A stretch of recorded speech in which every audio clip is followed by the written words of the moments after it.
Macarons can be so tricky to make, and it can often be really hard to diagnose what is going wrong, especially if you are new to making macarons or even if you've been making them for years. So today, using all my standard ingredients, let's try to keep every variable perfect or as good as possible while focusing on what happens if you undermix or under macaronage your batter.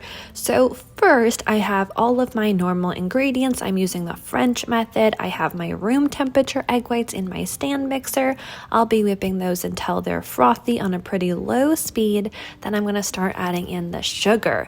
I will slowly increase the speed a little bit, and after the sugar is incorporated, I'll have it at about a 5 or a 6 on my KitchenAid.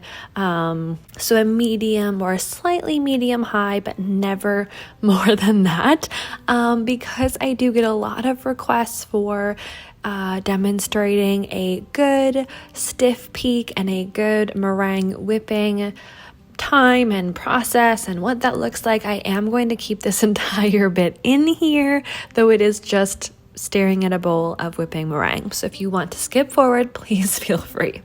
So what is so important about the macaronage process?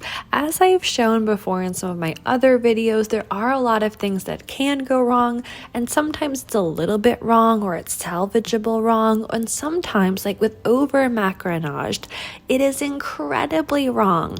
If you saw my last video where I explored over macaronage or the over mixing at the end of when you're making macarons, that can lead to a really large foot. It can lead to sticky bottoms on your macarons. It can lead to the inside being doughy and feeling like it's undercooked or baked, even though it's been even longer in your oven than usual. It can lead to wrinkly tops that just never fully harden or cook properly. So many problems can come from over macaronage or over mixing, that those macarons, even if you filled them and tried to mature them, they're just so soft and sticky and weird that, there's nothing wrong with them. You're not going to be poisoned or anything if you eat them, but it's going to be really hard to present them or have them as actual macarons. However, if you undermix or under macaronage,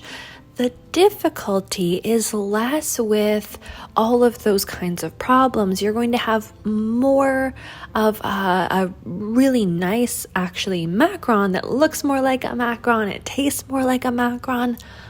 But you are going to run the risk of a lot more lumps or bumps or anything that come with having a really stiff batter. So either you want to under macaronage or under mix your batter if you are doing it on purpose for a shaped macaron, or if it happens because you're inexperienced or you're really scared about overmixing, that's totally okay, but you might want to know what to look for just to make sure that you can get them to being as beautiful and as nice as possible. So here I am still just working on that meringue. I am now, having added all of my sugar in, soon I will be adding in the colorant. Because I'm just doing this all one color, I'm going to add that color right into my whipping meringue. Though if I wanted to divide this into separate colors or batches or whatever, I might wait until after the meringue was at a stiff peak before adding in the colorant. Especially with a powdered food color, I really like to add it in while the meringue is whipping, and because you want to avoid things like an over whipped meringue, I think it's a really good idea to add in any colorant, whether it is a powder like this or a gel food coloring, to add that in when your meringue is about 60 to 80% of the way whipped. That allows the colorant to really be incorporated without a risk of over whipping or having streaks of color in your meringue. I'm going to continue whipping that to a really stiff and glossy peak before transferring it to another bowl. I really like to transfer my meringue to another bowl even when I have a small batch like this, because I like to have a wider bowl that both allows me to press and fold the batter against the sides of the bowl a bit more easily, and then also it allows me to really see what's going on in my bowl, so I know that I don't have any pockets of ingredients. So that will really help me later with the mixing process.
Now that I've got that really stiff peak, I'm going to transfer it to my other bowl as I mentioned and start adding in those dry ingredients.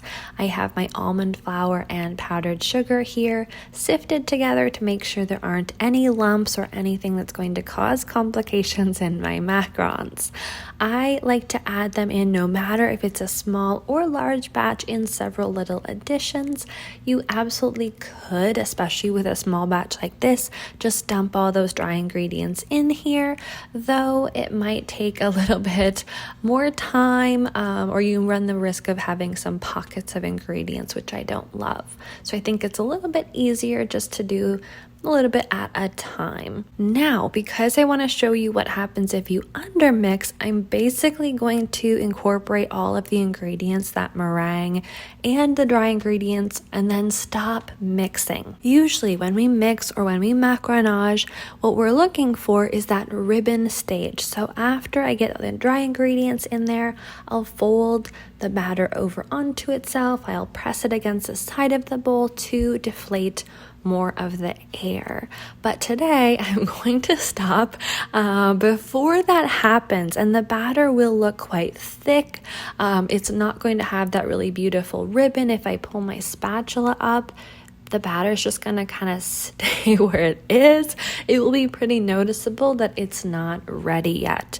However, although this can add some complications, in general, it is definitely better to undermix than it is to overmix. You might have heard me say that if you watched my macarong swirl explanation video here, but because we have so much air still in here, there's still a lot of structure. Yes, it's going to lead to some complications like having kind of bumpy tops of your shells or things like that.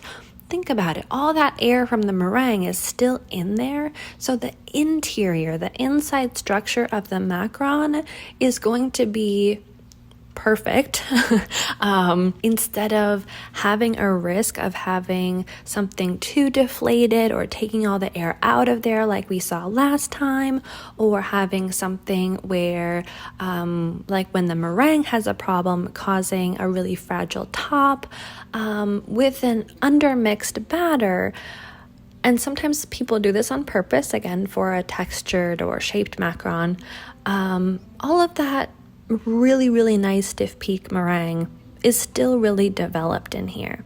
But as you see, as I'm piping here, the macaron batter is not moving. All of that texture on top of the shell, even with tapping the tray, it's going to be hard to get rid of. And this was me piping, trying to keep the tops as flat as possible, really using my wrist and that swirling motion to try to keep everything really smooth on top. But even after tapping the trays, because the meringue, the macaron is so stiff, didn't really go anywhere. But if you aren't using that kind of swirling technique as you're piping, if you're just lifting up, if you're lifting to the side or whatever it is, it's going to be really, really hard to make that point disappear if you have an undermixed batter. And that is going to lead to really awkward looking macarons, unless this is your goal. I mean, I don't know, I'm not here to judge you. If that's what you want your macarons to look like, that is fine. But even tapping the bottom of the trays, things are gonna look pretty bumpy and lumpy. So let's get these into the oven. I have the same temperature, same bake time, same everything. And honestly, besides the bumpiness of the top, and the foot is on the small side, but not terrible, the inside is super full. The top is super strong. Everything is actually really nice. It's a nice macaron, but the appearance is just a little meh, right? It's just a little bumpy. It's not perfect. It looks a bit on the rustic side of things, but totally edible, totally will mature nicely after filled. So again, one more time, if you are mixing, if you're at that macaronage stage and you're feeling a little bit unsure, as you can see from these photos and these videos, it is always better to err on the side of undermixing than overmixing. At least these undermixed macarons are usable. You can fill them and serve them and eat them totally normally. They might not be the perfect appearance, though with some chocolate or royal icing or something, you might actually be able to hide some of those imperfections. So definitely, if you are concerned, if you are nervous about that macaronage, definitely better to undermix than it is to overmix. I hope this was helpful to you. I will leave information in the description box below as well. If you have any questions after this, definitely leave me a comment down below, or you can always send me a message on Instagram at MaddieBrain. If you haven't already subscribed, please consider doing so. I would love to see you here next time. I have so many more tutorials and explanation videos coming your way soon that I'm really excited about. All right, until next time, have a wonderful day. Bye.